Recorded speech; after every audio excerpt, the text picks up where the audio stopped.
matakatifu.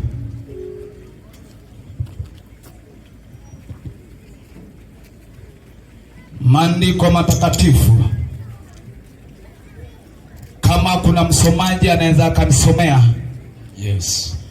Kitabu ni Matendo ya Mitume sura ya 12, tutaanza mstari wa 6 halafu tutaishia mstari wa 11. Matendo ya Mitume sura ya 12 mstari wa 6.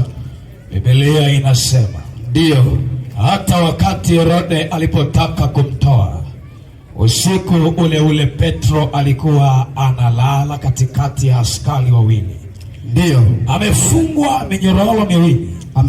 minyororo miwili. Walinzi mbele ya mlango wakilinda gereza. wakiwa wanalinda gereza. Mara malaika wa Bwana akasimama karibu naye. Ndio, nuru ikamulika mle chumbani. ndio, akampiga Petro ubavuni, akamwamsha akisema, ondoka upesi. Minyororo yake ikamwanguka mikononi. Ndio, malaika akamwambia, jifunge, kavae viatu vyako. Akafanya hivyo. Kisha akamwambia, jivike nguo yako ukanifuate. Akatoka nje akamfuata, wala hakujua ya kuwa ni kweli aliyofanywa na malaika, bali alidhani kwamba anaona maono. Ndio, na walipopita lango la kwanza na la pili, wakapita lango la kwanza na la pili, wakaja hata mlango wa chuma, wa kuingia mjini, ukafunguka wenyewe, wakatoka nje. Ndio, wakapita katika njia moja. Ndio, mara malaika akamwacha. Ndio, mstari wa 11 na wa mwisho. Hata Petro alipopata fahamu, akasema, sasa nimejua yakini ya kuwa Bwana amempeleka malaika wake kunitoa, katika mikono wa Herode na katika kuzamia kote kwa taifa la Wayahudi. Mungu akubariki sana. Amen. Twende kitabu cha mwisho tumalizie. Yes. Kitabu cha Danieli sura ya 3. Danieli sura ya 3, tuanzie mstari wa 22 alafu tunamalizia mstari wa 25. Karibu msomaji wangu. Danieli sura ya 3 mstari wa 22. Biblia takatifu inasemaje? Basi kwa sababu amri ya mfalme ilikuwa ni kali, na ile tanuru ilikuwa ina moto sana, mwako wake ule moto ukawaua wale watu walioshika Shadraka, Mesaka na Abednego. Ndio, mstari wa 23. Ndio, na watu hao watatu, Shadraka, Mesaka na Abednego, ndio wakaanguka hali wamefungwa katikati ile tanuru iliyokuwa inawaka moto. 24. Ndipo Nebukadneza kasaja, akainuka na kwa haraka, akanena akawaambia mawaziri wake, je, hatukutupa watu watatu hali wamefungwa katikati ya moto? Wakajibu wakamwambia mfalme, kweli mfalme. Akajibu akasema, mstari wa mwisho, ndio, tazama mimi naona watu 4. Anaona watu 4 nao wamefunguliwa. Walitupwa wakiwa wamefungwa, lakini anaona wamefunguliwa, wanatembea katikati ya moto. Tena walikuwa wamefungwa wakaanguka, lakini wanatembea sasa, hali hawana dhara ya na sura yake yule wa 4 akaonekana wa 4 ni mfano wa mwana wa miungu. Haleluya, haleluya, haleluya. Asante sana, Mungu akubariki. Basi tunapoenda kuyanena maneno haya, kwa majina yangu naitwa mtumishi wa Mungu Lusinge. Tumesoma vitabu viwili. Kitabu cha kwanza ni Matendo ya Mitume, ambapo tunaona mtumishi wa Mungu anayeitwa Petro, wakati ule ambapo Herode anainuka kwa ajili ya kutesa kanisa, akamtesa mtumishi wa Mungu wa kwanza aliyekuwa anaitwa Yakobo, naye akauawa kabisa. Akamwangalia mtu mwingine aliyekuwa anaitwa Petro. Hawa wote walikuwa na ubiri habari za Mungu, naye akateswa, akawa amefungwa gerezani, kawekwa gerezani, akafungwa minyororo. Maandiko yananiambia ya kwamba alikuwa hajiwezi kabisa, kwa maana alikuwa amefungwa minyororo na amelindwa na vikosi kama 4. Lakini maandiko yananiambia pale ambapo Herode anaanza kupanga njama ya kwamba muue, ndipo malaika anatokea. Anapotokea malaika, anamkuta Petro akiwa amekata tamaa, anamkuta Petro akiwa anasubiria kuuawa. Lakini maandiko yananiambia ndipo malaika alipofika akamgusa kwenye ubavu. Haleluya, haleluya, haleluya. Yes, alipomgusa ubavuni, ilikuwa ni ishara ya kumwamsha. Amemwamsha pale. Jambo lililotokea lingine pale, malaika aliondoa ile minyororo iliyokuwa imefunga kwenye mikono yake, akawa amemuweka kuwa huru. Maandiko yananiambia ya kwamba wakaanza, yule malaika akaanza kumtoa kwenye gerezani pale, akaingia kwenye lango la kwanza.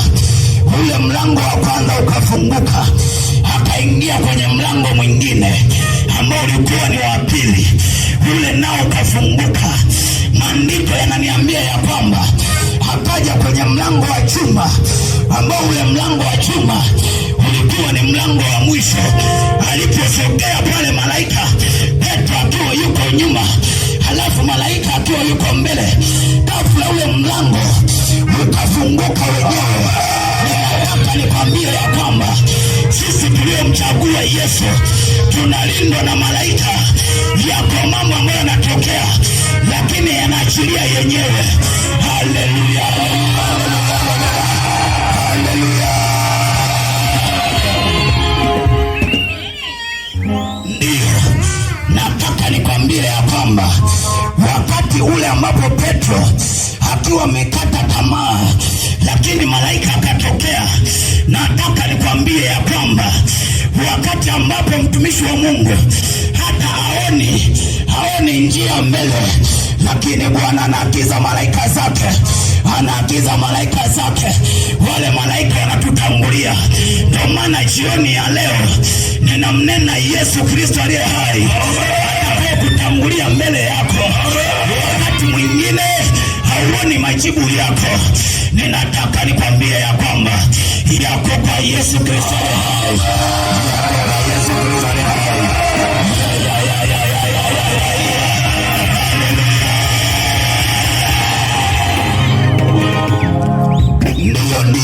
Ndio. Sema amen yenye uzito tena. Jesus. Nataka nisikie kelele hata kwa wale waliokaa kule. Sema amen yenye uzito.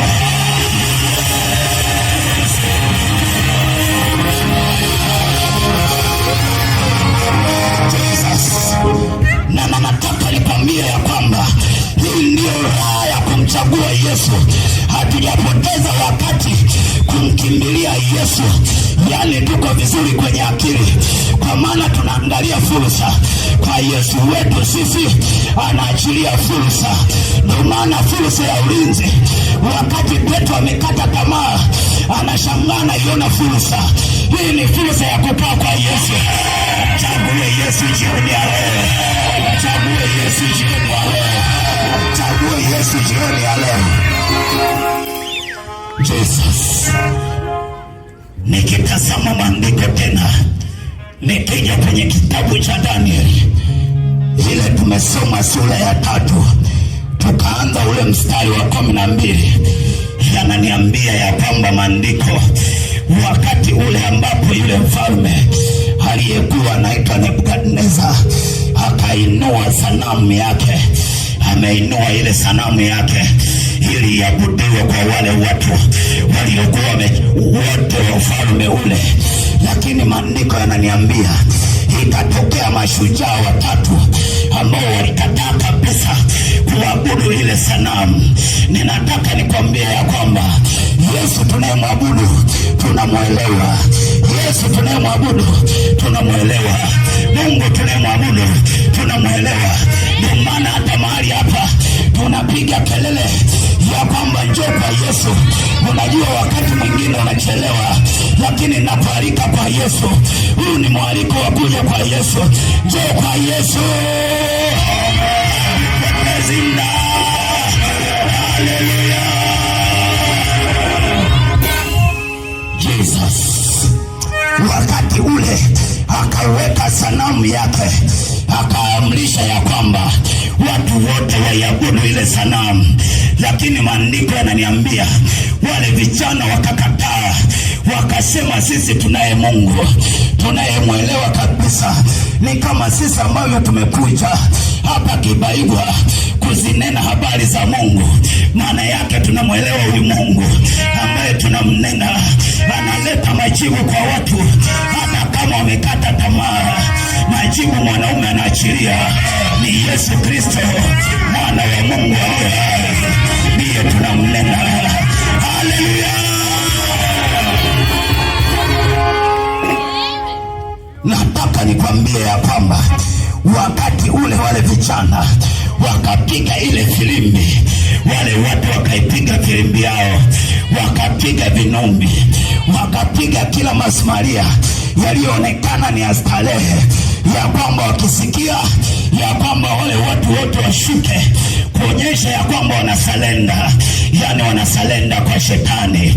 Ndio maana hata sisi tunamnena Mungu aliye hai, hatuhitaji kusalenda kwa shetani.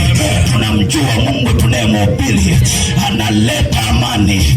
Wale majamaa walikuwa wanamwelewa, wakasema sisi hatuwezi tukafanya kitu najisi. Maandiko yananiambia ya kwamba akainuka wale watu, yani ni onevu tu.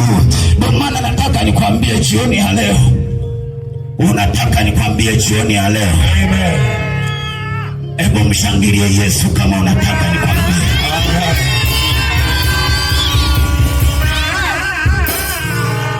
Ndiyo, yani kazi ya shetani, sema ni kutesa watu. Yani inainuka ni uonevu tu, yani hata kama unakosa, lakini anainuka kutesa tu.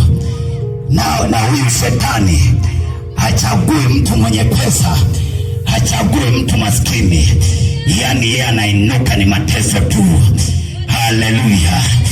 Anapoinuka kutesa watu, sasa ni watu wachache wenye hekima na kuelewa maarifa ya Mungu.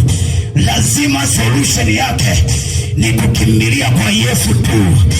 Ukisha kimbilia kwa Yesu, huku kwa Yesu ndiko kuna majibu. Huyu Yesu anakomesha mateso. Sasa shetani akishainuka, anaanza kuleta mateso kwa watu wote, na anapoleta mateso, yani lengo lake yeye, yani basi tu analeta mateso. Yani wakati mwingine unajiuliza hivi hapa imekaaje, lakini analeta mateso tu. Ndipo akaamua kuja mfalme wa falme, simba kabila la Yuda, aliyekataa mateso, akasema hapana, sitaruhusu watumishi wangu wakaonewa. Tulio ndani ya Yesu tumekaa na Yesu, mateso hayawezi akaja, kwa maana tuko naye, yeye anayetushindia. Ndio maana mateso yanapoinuka, Bwana anatuma malaika kisha watuma, wanakuja mbele yetu, wanatembea pamoja nasi, wanatulinda. Malaika wanatulinda. Kainuka Alipoinuka wale watu wakakataa, wakasema sisi tunamjua Mungu tunayemwabudu. Sasa alipoona ya kwamba hawa vijana wanagoma, wanaleta jeuri, akainua mamlaka yake yeye mwenyewe. Wakatengeneza tanuru. Tanuru lilikuwa la moto. Maandiko yananiambia ya kwamba likachochewa mara 7 zaidi ya kawaida, wakatupwa mle. Walikuwa ni watu 3. Wale watu 3 wakiwa wamefungwa kikamilifu kabisa, kana kwamba hawezi wakajinasua, hawezi wakajifungua. Lakini wanashangaa wanapoenda kuwatazama wale vijana, wanawaona wako wanatembea, yani ile minyororo imeachia. Hii ndiyo kazi ya malaika, hii ndiyo kazi ya Mungu wetu. Wakati mwingine hatuwezi kujipigania wenyewe, anatupigania Baba. Haleluya!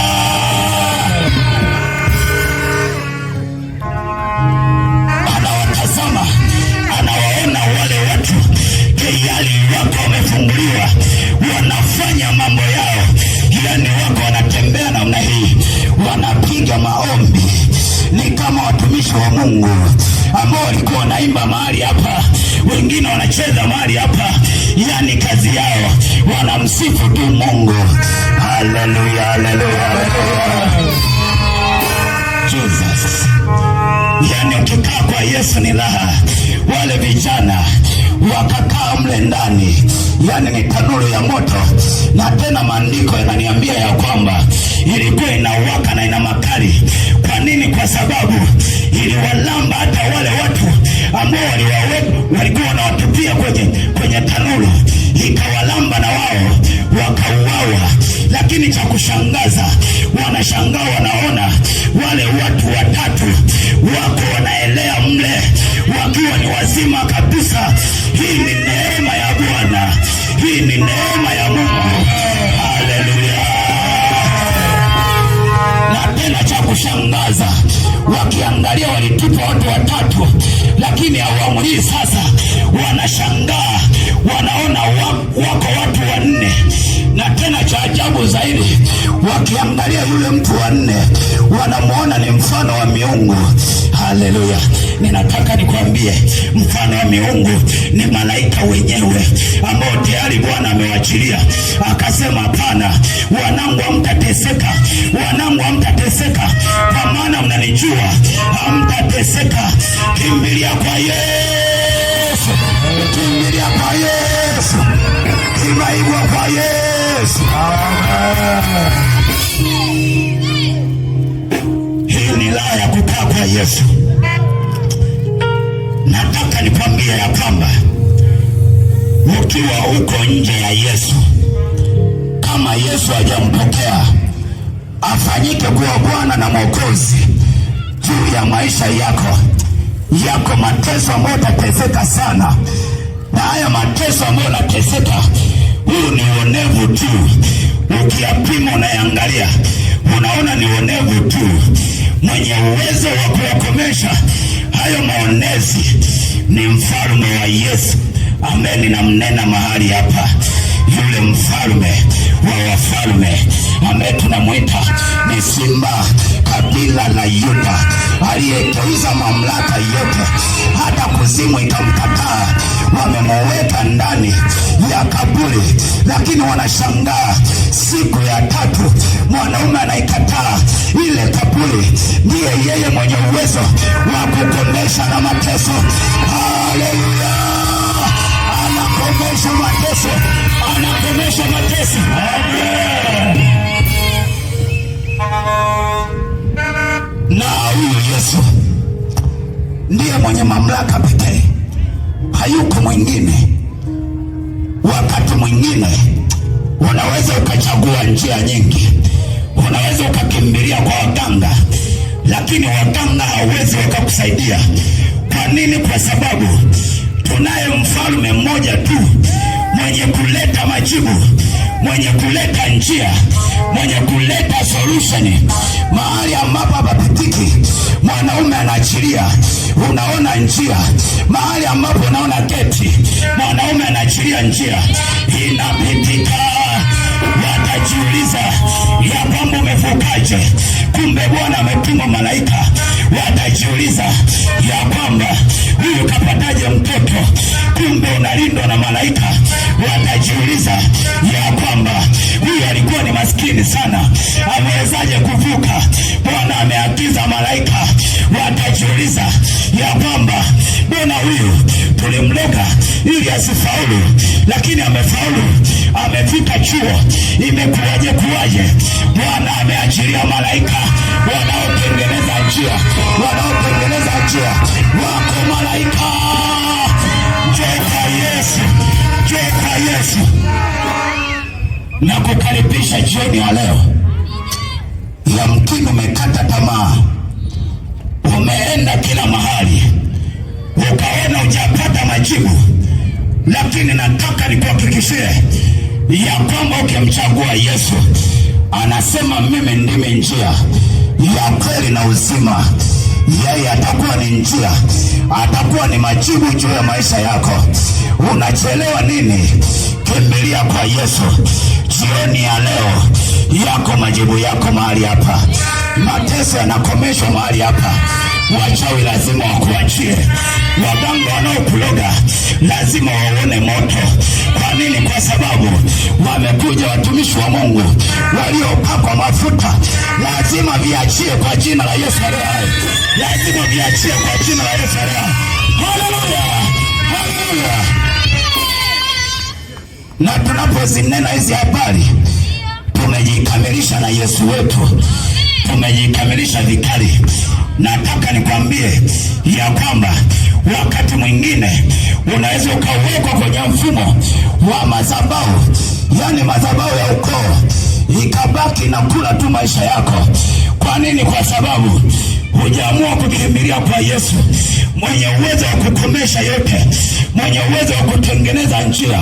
Unakuta madhabahu ya ukoo hamna mtu kupenya, lakini naona ing'ang'ania tu, na kwa hivyo najikuta mtu wa kwanza anajitutumua, hawezi kabisa. Mtu wa pili akajikakamua, naye hawezi kabisa. Wakati mwingine kinaweza ikawa ni kifungo cha uzazi, ukajikakamua, haiwezekani kabisa. Umeenda kwa waganga na umekata mpaka tamaa. Jioni ya leo na kualika, huu ni mwaliko mtakatifu, huu ni mwaliko wa Bwana wa kwamba kimbilia kwa Yesu, ayatengeneze maisha yako kwanza, utubu dhambi zako, halafu ndipo awe jawabu juu ya maisha yako. Haleluya, haleluya, haleluya, haleluya, haleluya.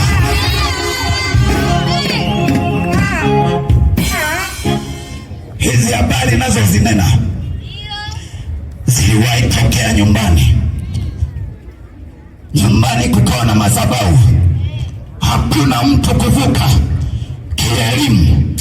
Akaanza dada yangu, akajitutumua, akajikuta anasema ya kwamba anaona giza. Haleluya! Unaelewa maana ya kuona giza? Yani anaposoma elewi. Akaiacha shule pale pale, akainuka mwingine ambaye alikuwa kaka yangu, akajitutumua na yeye, akapambana na shule, naye akaishia kusema ninaona giza, yani haoni mbele. Haleluya, haleluya. Nataka lisikia amekule waliokaa. Haleluya, haleluya, haleluya. Jesus. Nikaingia mimi ambaye tayari nilikuwa nimefanyika unganiko pamoja na Yesu. Wakajitutumua kunirudisha nyuma na kuambia madhabahu ikagoma, madhabahu ikapigwa chini, damu ya Yesu ikafanyika kuwa nguzo, halafu madhabahu ikakataliwa, ikapigwa kama nini. Kwa nini? Kwa sababu nilikuwa na Yesu ndani yangu. Haleluya. Maana anaposema hapa, niko nachukua digiri yangu, wengine walikataliwa ni kwa sababu hawajajiungamanisha na madhabahu ambao ni ya Yesu Kristo. Yamkini wako wengine wako huko ambao mambo yao hayaendi. Ninakukaribisha kwa Yesu Kristo, mwana wa Mungu aliye hai, anayetenganisha madhabahu zote, iwe ni za ukoo, iwe ni za uonevu, zinapigwa zote, zinaachia na unabaki kubulu. Unapita kama nini, watabaki wanashangaa imekuwaje, lakini ndivyo Bwana anavyofanya.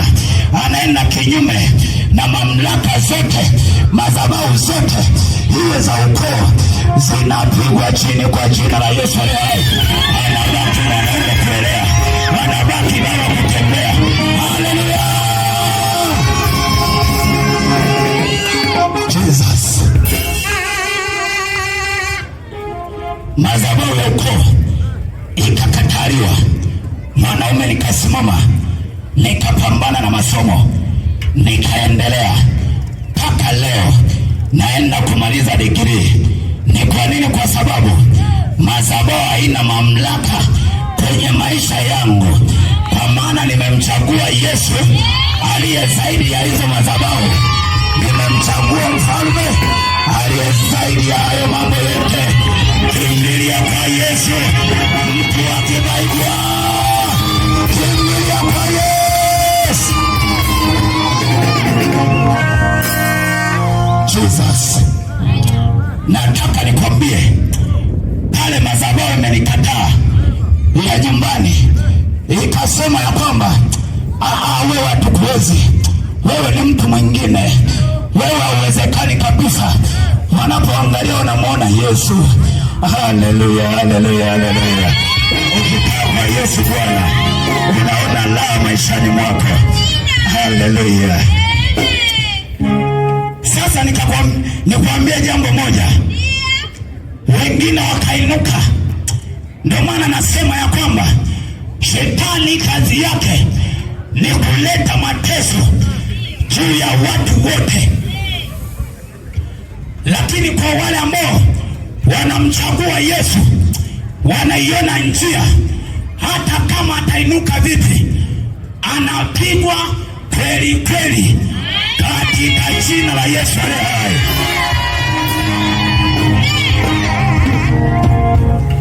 Akainuka mtu mwingine ambaye yeye akainuka akaanza kusema anaendeleaje. Si unaelewa, watu wa Sumbawanga kipindi kile, na yeye akainuka. Alipoinuka akaanza kunijaribu. Nataka nikwambie ya kwamba ni kweli tunaonekana wa kawaida, lakini ndani yetu aliyekaa yuko viwango ambavyo sio vya kawaida. Hata leo kimkubali, hautajuta kwenye maisha yako. Shout say amen in the name of Jesus.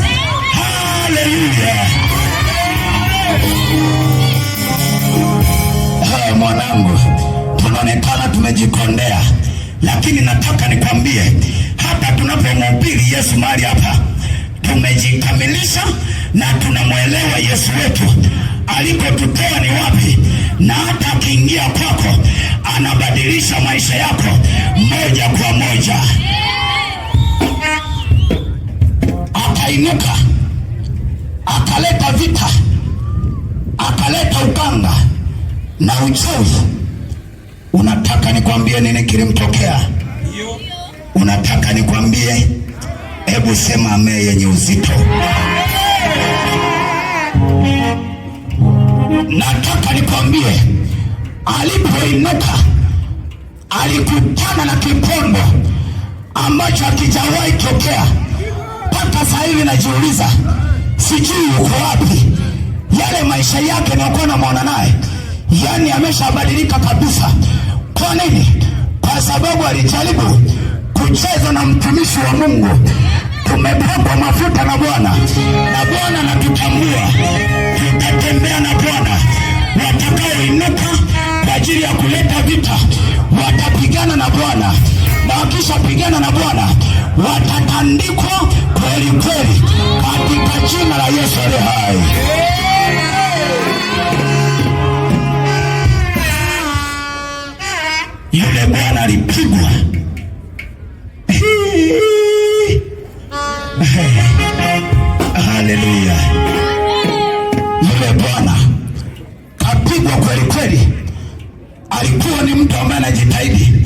naye akaanza kuona giza, haoni mbele, akaishia kuiacha shule.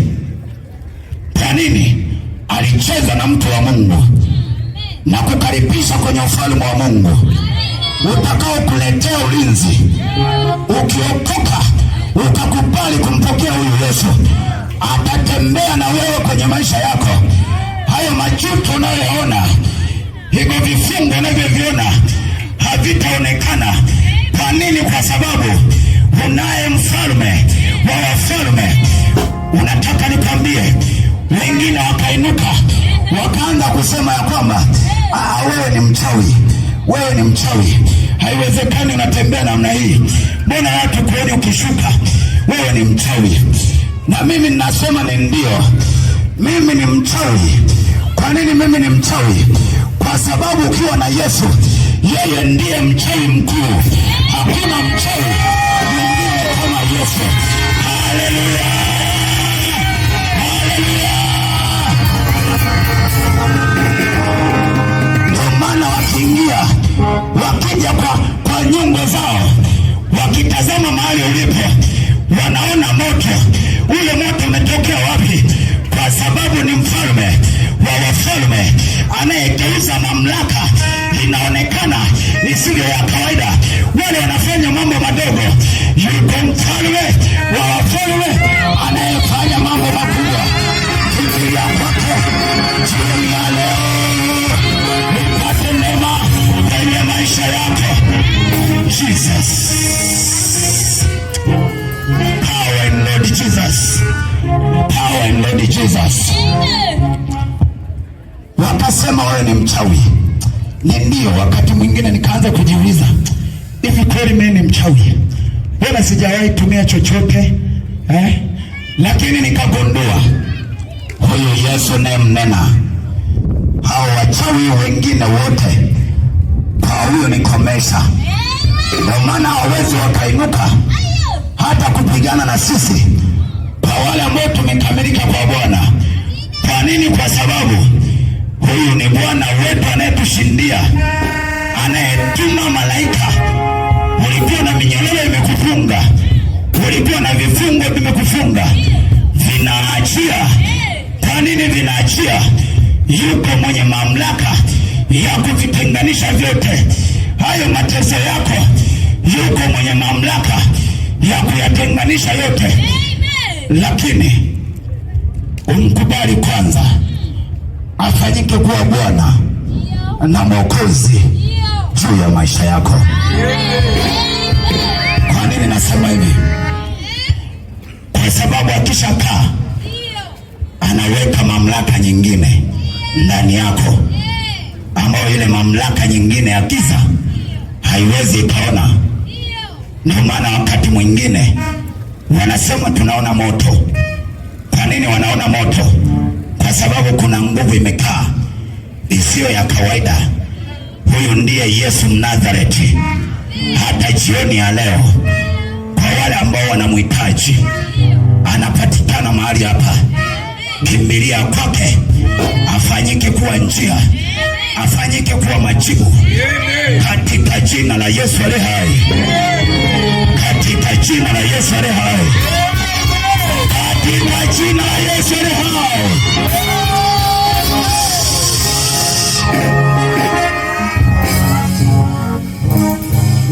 Wakati mwingine ni sisi wanadamu tunachagua mateso, tunaamua kuteseka tu. Kwa nini? Kwa sababu tunayemtangaza ni Yesu mwenye kuleta majibu.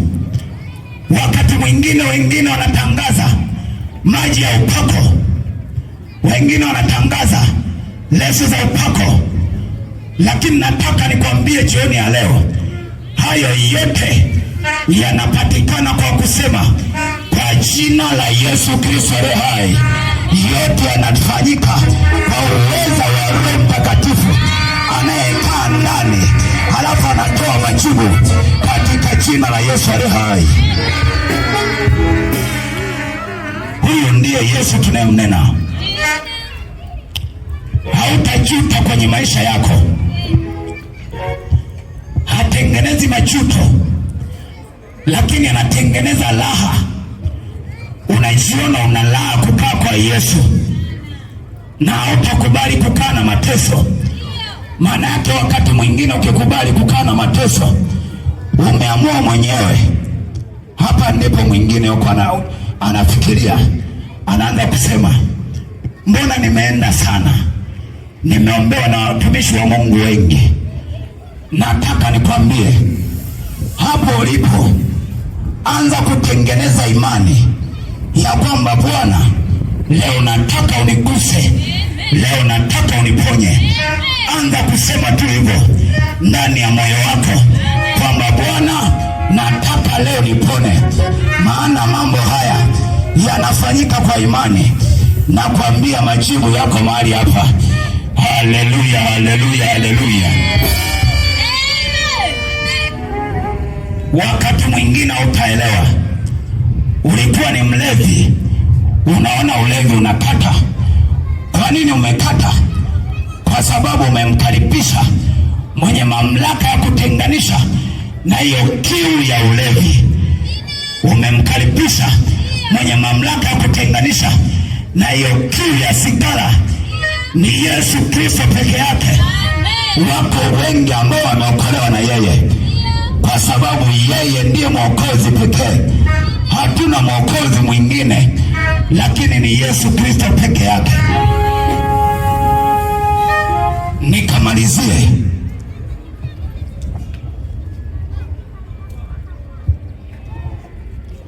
siku moja nikiwa nasafiri kwenye treni, nikaona kuna mzozano wa watu. Mtu mmoja anamkataa Yesu, anasema huyo Yesu mimi simuelewi, huyo Yesu mimi simuelewi, huyo Yesu mimi simuelewi. Nikawaangalia, nikasema, Bwana, fanya jambo. Kilichotokea, hakuamini kwenye maisha yake. Huyu Yesu tunayemwabudu ni Mungu aliyehalisia kabisa, ambaye tunatarajia lazima atarudi kulichukua kanisa lake. Ndio maana anasema ya kwamba tubuni, maana ufalme wa mbinguni umekaribia. Mwanaume tunayemwabudu ana majibu kabisa, na ukiamua ya kwamba ayafanye kwenye maisha yako, hata jioni ya leo baada ya mahubiri haya, amua tu, weka imani ndani ya moyo wako, afu uone nini ambacho Bwana atakitenda. Na hii ni siku ya kwanza. Siku ya pili ambayo inafuata, tunategemea majibu yaanze kutokea hapa hapa. Yaani mtu akikanyaga kwenye viwanja hivi anapokea majibu kwa jina la Yesu Kristo aliye hai.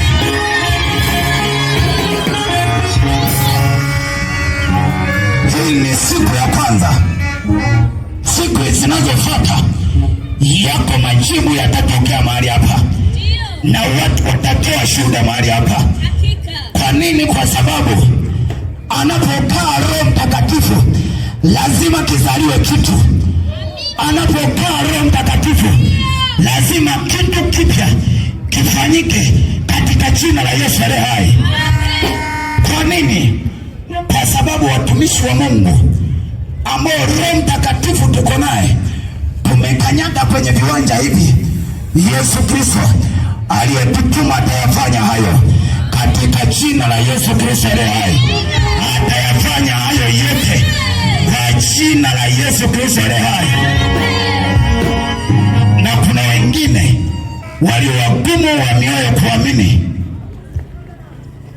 wataanza kutisha, lakini Yesu wetu, yeye ni halisia na yeye ni kweli, lazima atayafanya. Yule bwana, kilichotokea, amepisha pale, akaenda akanywa pombe kwa sababu ndo maisha yake. Kilichofuata pale, yule bwana akalewa, akaenda kukaa kwenye tundu kule ambako watu wanaenda kujisaidia. Kuna mikojo, kuna nini, mavi kule, kalala kule na hataki kuamshwa. Yaani shetani wanafunga maisha ya watu, anafunga fahamu kabisa, anashindwa kuelewa. Ndio maana tunazinena hizi habari, lakini kuna mwingine anaona ni ugumu, anaona kama haiwezekani. Yule bwana akapata aibu ya ajabu sana. Alikuwa ni giant hivi, ni mtu mbaba mkubwa hivi, lakini aibu aliyoipata ni ya kushangaza sana. Ndio maana hata walevi tunawakaribisha kwa Yesu, kwa maana wanapata aibu kweli kweli wakifanya mambo yao, lakini wakimkubali Yesu, Yesu atatengeneza maisha kwenye maisha, watatengeneza njia kwenye maisha yao. Mambo ambayo wanaona ya kwamba hayawezekani, mwanaume Yesu atayawezesha na atawezekana. Akaaibika kweli kweli. Ndipo nikapata na ushuhuda wa kumwambia, umeona ulichokuwa ukifanya? Unamkataa Yesu, unabishana na Yesu. Na alikaribia kidogo, kama angeweka mguu wake kwenye tumbo, kwa maana alilala karibu pale, mavi ni yake, mkojo ni wake, yani ni aibu kweli kweli. Sasa wewe mtu, kwa nini uwe na upate aibu namna hiyo? Jioni ya leo nakukaribisha kwa Yesu Kristo aliye hai. Ninakukaribisha kwa Yesu Kristo aliye hai, nikamwambia ya kwamba una bahati. Laiti kama ungeweka mguu, ulikuwa huna miguu, angeweka kwenye tumbo pale, miguu yote ilikuwa inakatwa. Kwa nini? Kwa sababu alijaribu kucheza na Yesu. Usije ukacheza na Yesu tunayemwabudu. Wakati ule wakaleta mizaa wale watu, yule mfalme wa Nebukadneza, lakini aliweka sauti mwenyewe, akasema hapana, kwa hao vijana sio levo yangu, sio levo yangu kwa hao vijana. Na akatangaza akawaambia, kuanzia leo Mungu wa Meshaki, Shadraka na Abednego aanze kuabudiwa kuanzia leo hii.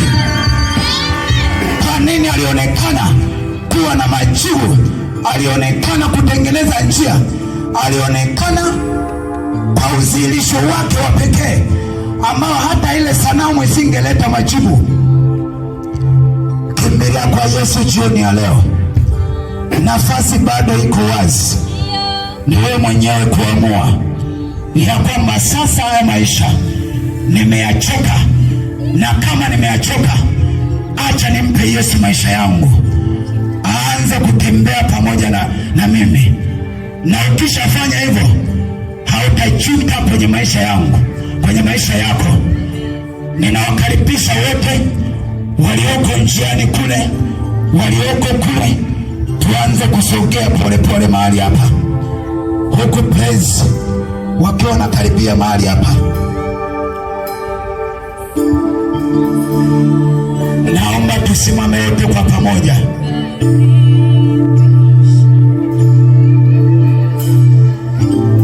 Tusimame kwa pamoja. Wale ambao tuko mbali, naomba tusogee, tuanze kusogea, tukaombe pamoja mahali hapa. Usije ukatamani kukimbia, na usikimbia ya maombi, usikimbia ya maombi, usiyakimbia ya maombi, usikimbia hii neema ambapo Bwana anaenda kuachilia maisha mapya. Ni kweli maisha yako wakati mwingine hauyaelewi, na hauelewi kwa nini ninapita kwenye maisha haya.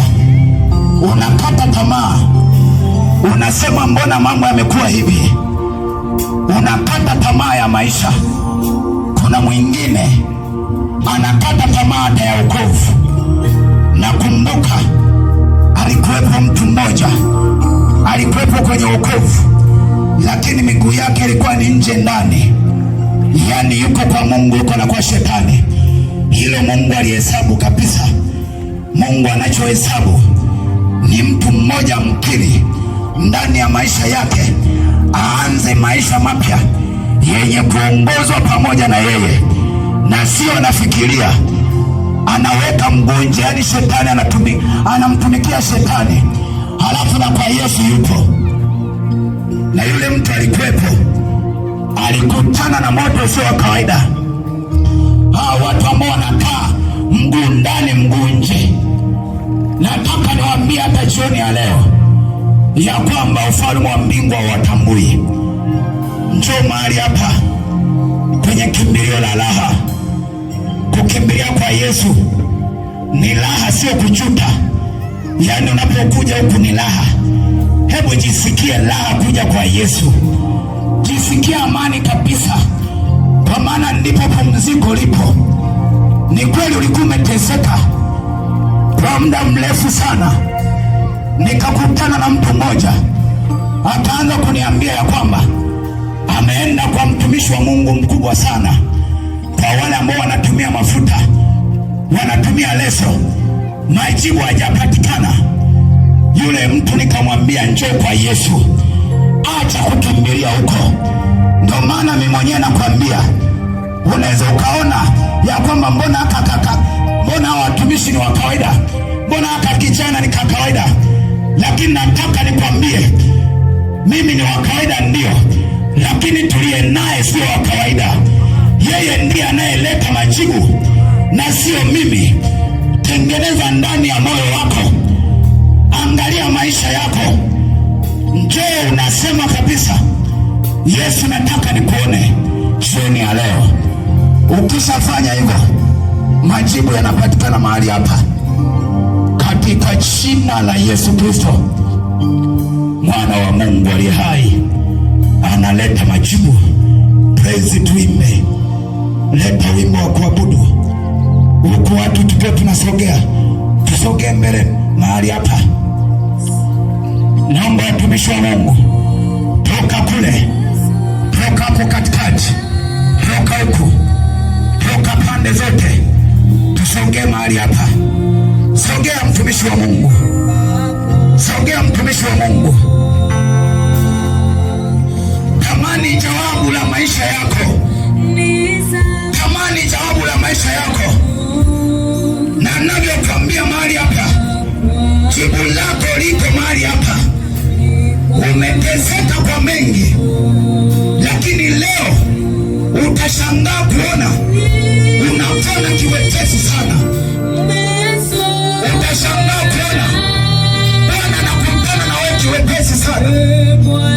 Ulitumia nguvu nyingi, ulitumia maarifa mengi, maarifa yako hayakusaidia, lakini utashangaa jioni ya leo Bwana anakutana na wewe. Bwana, tumekuwa tukimwomba muda mrefu sana, lazima ataleta majibu kwenye maisha yako.